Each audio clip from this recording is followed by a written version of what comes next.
밤 11시 대구의 한 아파트 복도. 형광등 하나가 깜빡이고 있었습니다. 맨발의 여자가 엘리베이터를 향해 달렸습니다. 떨리는 손가락이 1층 버튼을 눌렀습니다. 엘리베이터 문이 닫히는 그 짧은 순간 그녀는 3년을 버텨왔습니다. 하루에 5번 낯선 남자들을 만나야 했습니다. 거부하면 맞았습니다. 도망치려 하면 가족을 죽이겠다는 협박이 돌아왔습니다. 그리고 그 모든 지옥을 설계한 사람은 단 한 명, 28살의 여성이었습니다. 여러분은 이런 상황에서 탈출할 수 있었을까요? 댓글로 여러분의 생각을 남겨주세요. 그리고 구독 버튼을 눌러주시면 이런 충격적인 실화를 계속해서 전해드릴 수 있습니다. 시그널 D입니다. 오늘은 2019년부터 2022년까지 대구광역시의 한 신축 아파트에서 벌어진 사건을 다루겠습니다. 한 여성이 또래 여성들을 심리적으로 지배하고 감금하고 강제로 성매매를 시킨 사건입니다. 피해자가 겪은 것은 단순한 범죄가 아니었습니다. 그것은 한 인간의 존엄성을 조각조각 무너뜨리는 정교하게 설계된 지옥이었습니다. 이번 사건에 대한 이야기를 시작하기 전에 범행 당사자와 피해자를 간략히 소개하겠습니다. 이번 사건의 주범 이태순입니다. 사건 당시 28살, 키 155cm의 비만 체형의 여성이었습니다. 짧게 자른 머리, 두꺼운 목, 손목과 발목에 여러 개의 문신, 말할 때 특유의 낮고 느린 목소리로 상대를 압도하는 버릇이 있었습니다. 겉으로는 웃음이 많고 사교적으로 보였지만 그 웃음 뒤에는 계산과 지배욕이 숨어 있었습니다. 태수는 어린 시절부터 주변 사람들을 조종하는 능력이 있었습니다. 중학교 때부터 친구들 사이에서 언니 역할을 자처하며 약한 아이들을 자신에게 의존하게 만들었습니다. 가정 환경은 불안정했습니다. 부모는 일찍 이혼했고 그녀는 외할머니 손에서 자랐습니다. 외할머니가 세상을 떠난 이후 그녀는 완전히 혼자였습니다. 그 공허함을 채우는 방식이 바로 타인을 지배하는 것이었습니다. 태순의 남편인 강상섭입니다. 31살, 키 176cm의 건장한 체격, 날카로운 눈매와 짧게 깎은 머리, 항상 무표정한 얼굴. 그는 태순을 만나기 전 여러 아르바이트를 전전했습니다. 폭력적인 아버지 밑에서 자란 그는 강한 자에게 복종하고 약한 자에게 군림하는 것을 자연스럽게 체득했습니다. 태순을 만났을 때 그는 처음으로 자신보다 강한 여성을 만났고 그녀에게 완전히 종속되었습니다. 태순이 지시하는 폭행과 감시는 그에게 일종의 존재 이유가 되었습니다. 공범 남성인 문재성입니다. 34살, 대구의 한 대학병원 수술실에서 근무하는 남성 간호사였습니다. 키 178cm의 마른 체격, 검은 뿔테 안경, 단정한 외모. 겉으로는 성실한 의료인처럼 보였습니다. 하지만 그는 학자금 대출과 신용카드 빚에 쪼들리고 있었습니다. 월급만으론 빚을 갚기 어려웠던 그에게 상섭의 제안은 거절하기 힘든 유혹이었습니다. 피해자 박은하, 사건 당시 25살, 키 158cm의 마른 체구에 긴 생머리를 가진 여성이었습니다. 창백한 피부, 늘 조금 불안해 보이는 큰 눈동자, 말할 때마다 손가락을 꼬는 버릇. 대구 토비로 부모님은 달서구에서 작은 식당을 운영하고 있었습니다. 고등학교를 졸업한 뒤 학습지 교사로 일하며 독립 생활을 시작했습니다. 밝고 착한 성격이었지만 지나치게 타인의 시선을 이식하고 갈등을 회피하는 성향이 있었습니다. 그 성향이 후에 그녀를 올가미가 되리라고는 꿈에도 몰랐습니다. 성매수자 한동철, 38살, 대구 북구의 중소기업 회계팀에서 일하는 평범한 직장인이었습니다. 키 170cm의 약간 구부정한 자세, 검은 뿔테 안경, 말수가 적고 소심한 인상.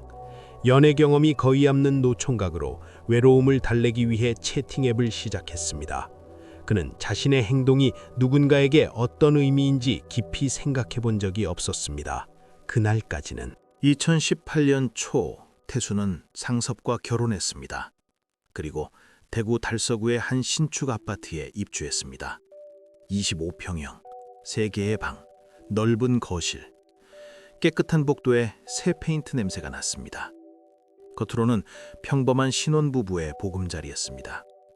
태수는 결혼 이후에도 은하와의 관계를 이어갔습니다. 오히려 더 자주 연락하고 더 자주 만났습니다. 은하야, 요즘 힘들어 보이던데 우리 집에 잠깐 와서 같이 살래? 혼자 있으면 외롭잖아. 방도 하나 남으니까. 2019년 10월, 은하는 태순의 집으로 이사했습니다.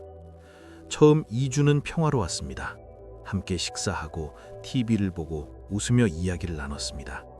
하지만 11월이 되자 조금씩 균열이 생기기 시작했습니다. 은하야, 집에서 공짜로 사는 건 아니잖아. 집안일은 네가 해야지. 처음엔 당연한 요구처럼 들렸습니다. 은하는 청소를 하고 빨래를 하고 밥을 지었습니다. 하지만 요구는 끝이 없었습니다. 청소를 다시 하라고 했습니다. 밥이 맛없다고 했습니다. 빨래를 제대로 못했다고 했습니다. 어떻게 해도 완벽하지 않았습니다. 2019년 11월의 어느 저녁, 은하가 설거지를 하고 있을 때였습니다. 태순이 뒤에서 다가와 그녀의 머리채를 움켜잡았습니다. 이게 설거지야? 기름이 다 남아있잖아. 은하의 머리가 싱크대에 부딪혔습니다. 귀에서 웅웅거리는 소리가 났습니다. 상섭은 옆에서 팔짱을 낀 채 지켜보았습니다. 그날 밤 은하는 방 안에서 몸을 떨며 울었습니다. 나가야겠다고 생각했습니다. 하지만 다음 날 아침 태수는 언제 그랬냐는 듯 다정하게 말했습니다. 미안해 은하야. 어제 내가 좀 심했지. 너 정말 소중한 사람이야 나한테. 다시는 그런 일 없도록 할게. 우리 화해하자. 어? 은하는 혼란스러웠습니다. 폭력과 애정을 번갈아 보여주는 태순의 행동에 그녀의 판단력은 조금씩 흐려지기 시작했습니다. 심리학자들은 이것을 트라우마 본딩이라고 부릅니다. 학대자가 폭력 이후 보상처럼 애정을 보여줄 때 피해자는 그 애정에 더욱 강하게 집착하게 됩니다. 뇌는 고통과 보상이 반복되는 상황에서 학대자에게 의존하도록 프로그래밍됩니다. 이는 의지의 문제가 아닙니다. 신경학적 현상입니다. 2019년 12월의 어느 밤, 태순과 상섭이 은하를 거실로 불렀습니다. 두 사람은 마주 앉아 조용히 말했습니다. 은하야, 우리 집 형편이 좀 어려워. 네가 돈을 좀 벌어줘야 할 것 같아. 제가요? 저 학습지 일 하고 있는데요. 그걸론 부족해. 채팅 앱으로 남자들 만나는 거야. 간단해. 그냥 밥 먹고 대화하면 돼. 그건 제가 못해요. 그 순간 상섭이 일어섰습니다. 그의 주먹이 은하의 뺨을 강타했습니다. 은하는 소파에서 바닥으로 떨어졌습니다. 못하면 나가. 나가면 네 부모님한테 네가 여기서 남자들이랑 뭐 했는지 다 말해줄게. 태순이 서류 한 장을 꺼내 내밀었습니다. 은하의 이름이 적힌 차용증이었습니다. 은하는 그런 서류를 쓴 적이 없었습니다. 위조였습니다. 1,800만 원 빚져 있어. 못 갚으면 부모님한테 청구할 거야. 은하의 부모님은 달서구에서 작은 식당을 운영하며 빠듯하게 살고 있었습니다. 그들에게 피해가 간다는 생각에 은하는 몸이 굳었습니다. 태수는 그 표정을 보며 조용히 웃었습니다. 할게요. 은하의 작은 목소리가 거실에 울렸습니다. 2020년 3월, 태수는 재성을 끌어들였습니다. 상섭의 오랜 지인이었던 재성은 병원 월급만으론 빚을 감당하기 어려운 상황이었습니다.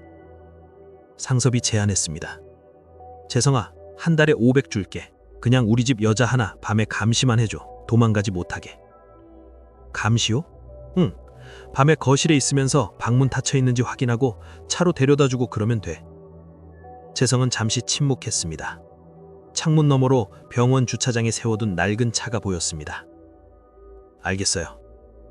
그러나 태수는 재성에게 단순한 감시 역할 이상을 원했습니다. 그녀는 은하를 재성과 강제로 혼인신고시키기로 했습니다. 법적으로 부부가 되면 통제가 더 쉽습니다. 경찰에 신고가 들어와도 남편이 아내를 찾는 것처럼 위장할 수 있기 때문입니다. 또한 신혼부부 전세자금 대출 이자 혜택도 노렸습니다. 2020년 5월의 어느 오후, 은하는 태순과 상섭에게 이끌려 구청으로 갔습니다. 싫어요. 이건 못해요. 상섭이 그녀의 팔을 비틀었습니다. 서명 안 하면 오늘 부모님 집 찾아간다. 두 분 다.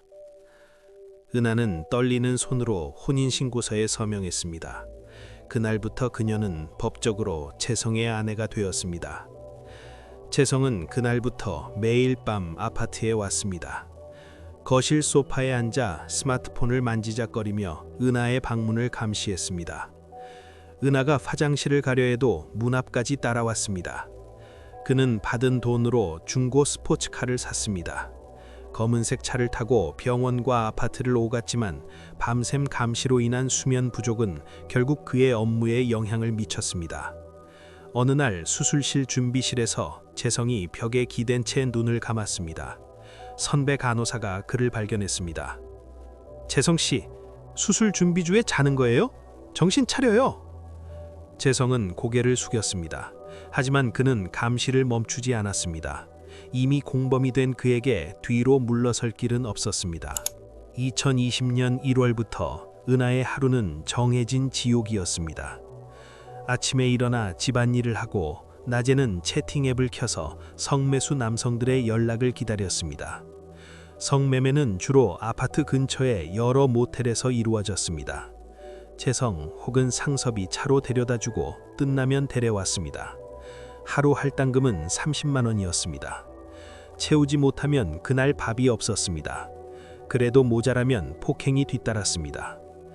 어느 날 은하가 20만 원밖에 벌지 못하자 상섭은 그녀를 바닥에 쓰러뜨리고 발로 짓밟았습니다.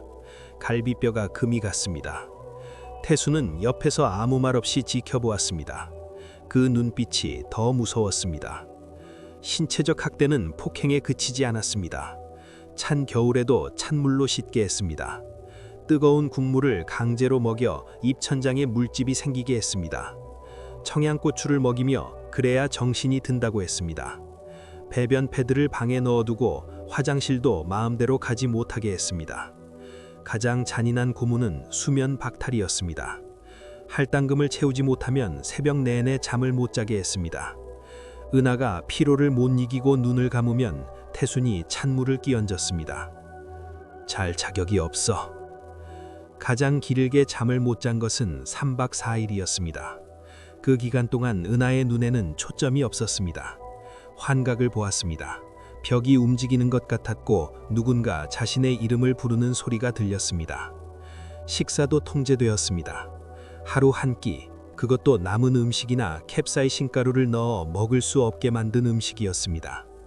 어쩌다 구역질이 나서 토하면 태수는 그 토사물도 먹으라고 했습니다. 아깝다는 이유였습니다. 너 때문에 음식 낭비됐잖아.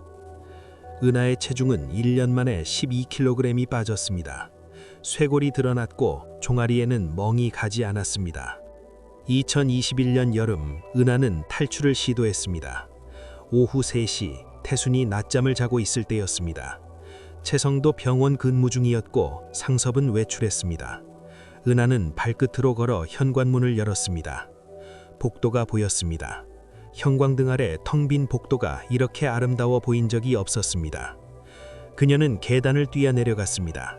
1층, 로비, 정문, 바깥 공기가 폐 속으로 쏟아졌습니다. 눈물이 쏟아졌습니다. 그러나 그녀의 핸드폰에는 위치 추적 앱이 설치되어 있었습니다.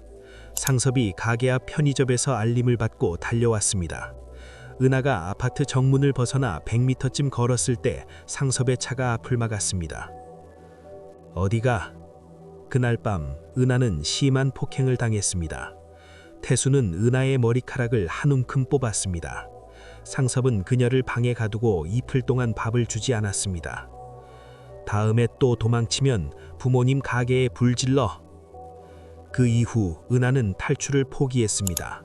아니, 포기한 것이 아니라 포기하도록 만들어졌습니다. 뇌과학적으로 장기간의 극심한 스트레스는 전두엽의 판단 기능을 마비시킵니다. 피해자는 탈출 방법이 있어도 그것을 실행할 의지 자체를 잃게 됩니다. 이것을 학습된 무기력이라고 합니다. 2021년 가을의 어느 오후, 대구 달서구의 한 모텔. 한동철은 방문을 두드리며 들어섰습니다. 38살, 혼자 사는 회계 담당자. 외로움을 달래기 위해 채팅 앱을 처음 사용해본 날이었습니다. 그런데 방 안에 앉아있는 여성을 보는 순간 그는 멈칫했습니다. 야윈 얼굴, 옷소매 아래로 빚어나온 멍, 무표정한 눈동자, 살아있지만 살아있지 않은 듯한 눈빛. 안녕하세요. 은하가 기계적으로 말했습니다. 억양도 감정도 없었습니다. 동철은 뭔가 잘못됐다는 것을 직감했습니다. 그는 자리에 앉지 못하고 서 있었습니다. 저기 괜찮으세요? 은하는 잠시 동철을 바라보았습니다. 그 눈빛에 무언가가 흔들렸습니다. 하지만 이내 다시 무표정으로 돌아갔습니다. 괜찮아요. 동철은 그날 아무것도 하지 않고 돌아왔습니다. 하지만 집에 돌아와서도 그 눈빛이 머릿속을 떠나지 않았습니다. 신고해야 하나? 어디에 어떻게 신고하지? 확실하지도 않은데 내가 잘못 본 것 아닐까? 그렇게 며칠이 흘렀습니다. 용기를 내려고 할 때마다 무언가가 그를 막았습니다. 나 때문에 오히려 일이 커지면 어떡하나? 내가 거기 갔다는 게 알려지면 어떡하나? 그리고 얼마 후 채팅 앱에서 그 연락처는 사라졌습니다. 태순이의 감시 강화를 위해 연락책을 바꾼 것이었습니다. 그냥 있자. 내가 할 수 있는 건 동철은 더 없어. 이상 그녀에게 닿을 방법이 없었습니다. 그는 그 일을 잊으려 했습니다. 잊어야만 했습니다. 2022년 가을, 뉴스에서 대구 감금 성매매 사건이 보도되었습니다. 화면에 나온 아파트 외관을 보는 순간 동철의 손에 들린 리모컨이 바닥에 떨어졌습니다. 그것이었습니다. 그 여자였습니다. 그는 오랫동안 TV 앞에 앉아 있었습니다. 그날 신고했더라면 몇 달이라도 더 일찍 끝낼 수도 있었을지도 모릅니다. 경찰은 압수한 피해자의 채팅 앱 기록과 모텔 CCTV를 분석했습니다. 수십 명의 성매수자들이 특정되었습니다. 한동철도 그중 하나였습니다. 당신은 성매매 피해자와 접촉한 성매수자로 입건되었습니다. 동철은 조사실 의자에 앉아 아무 말도 하지 못했습니다. 그는 100만 원의 벌금형을 받았습니다. 법정에서 나오며 그는 처음으로 소리 없이 울었습니다. 그날 신고했어야 했습니다. 2022년 9월의 어느 저녁, 태순과 상섭이 외출을 했습니다. 재성도 병원 야간 근무 중이었습니다. 아파트 안에 은하 혼자였습니다. 그녀는 오랫동안 현관문 앞에 서 있었습니다. 지난번 탈출 시도 이후 그 문 앞에 서본 것이 처음이었습니다. 손이 떨렸습니다. 심장이 너무 빠르게 뛰어 귀에까지 들렸습니다. 태순이 이날 실수로 현관 잠금을 해제한 채 나간 것이었습니다. 은하는 그 사실을 알지 못했습니다. 그냥 습관적으로 손잡이를 잡았을 때 문이 열렸습니다. 그녀는 맨발로 복도로 뛰쳐나갔습니다. 엘리베이터를 타고 1층으로 내려가 아파트 정문을 빠져나갔습니다. 밤 11시의 거리에는 차들이 다니고 있었습니다. 가로등 불빛 아래 그녀는 무작정 손을 들었습니다. 택시가 멈췄습니다. 대구 달서구 XX동으로 가주세요. 돈이 없는데 집에 가면 드릴게요. 기사는 그녀의 얼굴을 한 번 보더니 말없이 출발했습니다. 30분간의 차 안에서 은하는 계속 뒤를 돌아보았습니다. 택시가 부모님 집 앞에 멈춰섰자 그녀는 무릎에 힘이 풀렸습니다. 어머니가 뛰어나왔습니다. 은하야! 어머니는 딸을 껴안았습니다. 은하는 3년 만에 처음으로 다른 사람의 품 안에서 울었습니다. 이틀 후 은하는 동생에게 조금씩 이야기를 꺼내기 시작했습니다. 말이 나오지 않았습니다. 3년간 침묵을 강요당한 입이 쉽게 열리지 않았습니다. 동생은 기다렸습니다. 언니, 괜찮아. 천천히. 그렇게 하나씩 3년의 이야기가 새벽까지 이어졌습니다. 동생은 어머니에게 말했고 부모님은 즉시 112에 전화했습니다. 경찰은 은하의 진술을 바탕으로 수사에 착수했습니다. 피해자가 사용했던 휴대전화의 채팅 앱 기록, 모텔 CCTV 영상, 금융거래 내역, 증거는 차곡차곡 쌓였습니다. 2023년 1월 20일 밤, 경찰은 태순의 아파트를 급습했습니다. 엘리베이터 문이 열리는 순간 기다리고 있던 형사들이 태순을 제압했습니다. 김태순, 성매매 강요 및 알선, 감금, 폭행 혐의로 긴급 체포합니다. 태순은 체포되면서도 담담했습니다. 경찰관들을 둘러보며 피식 웃었습니다. 그 웃음이 수사관들을 더 분노하게 했습니다. 상섭과 재성도 같은 날 체포되었습니다. 경찰이 아파트를 수색했을 때 발견된 것들이 있었습니다. 소리 더 나왔어. 확인해봐. 여기 명품 가방들 속에 증거가 있을 거야. 이 가방들 전부 수상해. 가방 속 문서들 봐. 재무 기록 같아. 좋아, 전부 압수해. 분석팀에 넘기자. 재성의 병원 동료들은 그 소식을 들었을 때 믿지 못했습니다. 단정하고 성실해 보이던 동료가. 하지만 수술실에서 졸던 날들의 이유가 그제야 이해되었습니다. 재판은 2023년 3월부터 시작되었습니다. 대구지방법원 형사 11부. 방청석은 언론과 시민들로 가득 찼습니다. 검사는 기소장을 낭독했습니다. 피고인 김태순, 최상섭, 이재성은 2019년 10월부터 2022년 9월까지 피해자 박은하를 감금하고 1000회 이상의 성매매를 강요하여 약 5억 원의 부당이득을 취하였습니다. 또한 피해자에게 지속적인 신체 학대, 수면 박탈, 식사 통제 등의 고문에 준하는 행위를 하였습니다. 피고인석에 앉은 태수는 무표정했습니다. 상섭은 고개를 숙이고 있었고 재성은 불안한 표정으로 손을 떨었습니다. 은하가 증인으로 출석했습니다. 그녀는 떨리는 목소리로 증언했습니다. 저는 3년간 매일 지옥에서 살았습니다. 도망치고 싶었지만 두려웠습니다. 그들은 제 가족을 위협했습니다. 저는 아무것도 할 수 없었습니다. 지금도 밤마다 그들의 목소리가 들립니다. 방청석에서 흐느끼는 소리가 들렸습니다. 은하의 어머니가 손수건으로 입을 막았습니다. 태순의 변호인은 정상 참작을 요구했습니다. 피고인은 어려운 가정 환경 속에서 자랐으며 경제적 어려움 때문에 잘못된 판단을 했습니다. 피고인은 자신의 행위를 인정하고 반성하고 있습니다. 재판부는 냉정했습니다. 피고인의 범행은 계획적이고 조직적이었으며 장기간에 걸쳐 피해자의 인권을 철저히 유린하였습니다. 반성문 제출과 500만 원 공탁을 정상으로 참작하나 그 죄질의 무거움에 비하면 이는 미미한 수준입니다. 2024년 6월 1심 선고가 내려졌습니다. 주범 태순 10년, 공범 상섭 10년, 공범 재성 3년. 은하는 판결을 들으며 눈물을 흘렸습니다. 10년이라는 숫자가 충분한지는 알 수 없었습니다. 하지만 그것이 끝이었습니다. 3년의 지옥이 법정에서 공식적으로 인정되는 순간이었습니다. 태수는 판결 이틀 후 상고장을 냈습니다. 하지만 항소심도 1심 판결을 유지했습니다. 재판부는 판결문에서 밝혔습니다. 피고인은 인간의 존엄성을 근본적으로 훼손하는 범행을 저질렀으며 교도소 내에서도 동료 수감자를 괴롭히는 행동을 보이는 등 반성의 기미가 보이지 않는다. 가스라이팅은 눈에 보이지 않는 폭력입니다. 주먹으로 때리는 것보다 더 깊은 상처를 남깁니다. 피해자는 자신이 피해를 당하고 있다는 사실조차 인식하지 못할 수 있습니다. 왜 도망치지 않았냐는 질문은 그래서 잘못된 질문입니다. 뇌가 생존을 위해 학대자에게 순응하도록 재구성된 사람에게 탈출은 의지의 문제가 아니기 때문입니다. 대한민국 성매매 처벌법은 성매매를 강요하거나 알선한 자를 10년 이하의 징역 또는 1억 원 이하의 벌금에 처하도록 규정합니다. 감금과 폭행이 동반된 경우에는 가중처벌됩니다. 그러나 전문가들은 이 사건을 계기로 가스라이팅 등 심리적 지배를 동반한 범죄에 대한 별도의 처벌 규정이 필요하다고 지적합니다. 이 사건은 또한 한동철이라는 인물을 통해 우리에게 묻습니다. 무언가 잘못됐다는 것을 알았을 때 우리는 어떻게 해야 하는가? 신고의 불편함과 피해자의 고통 사이에서 우리는 어떤 선택을 해야 하는가? 대답은 하나입니다. 신고입니다. 여성 긴급전화 1366, 성매매 피해 상담소, 그리고 경찰청 182. 주변에 도움이 필요한 사람이 있다면 그 작은 행동 하나가 한 사람의 인생을 바꿀 수 있습니다.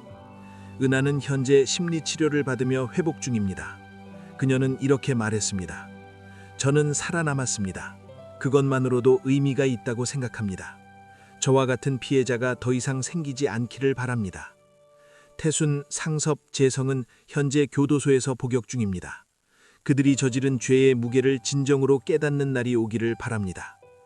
어둠 속에서도 빛은 있었습니다.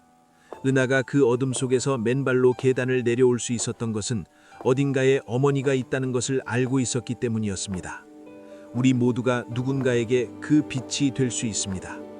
시그널 D를 시청해 주셔서 감사합니다. 구독해 주시면 영상 제작하는 데 더 큰 힘이 됩니다.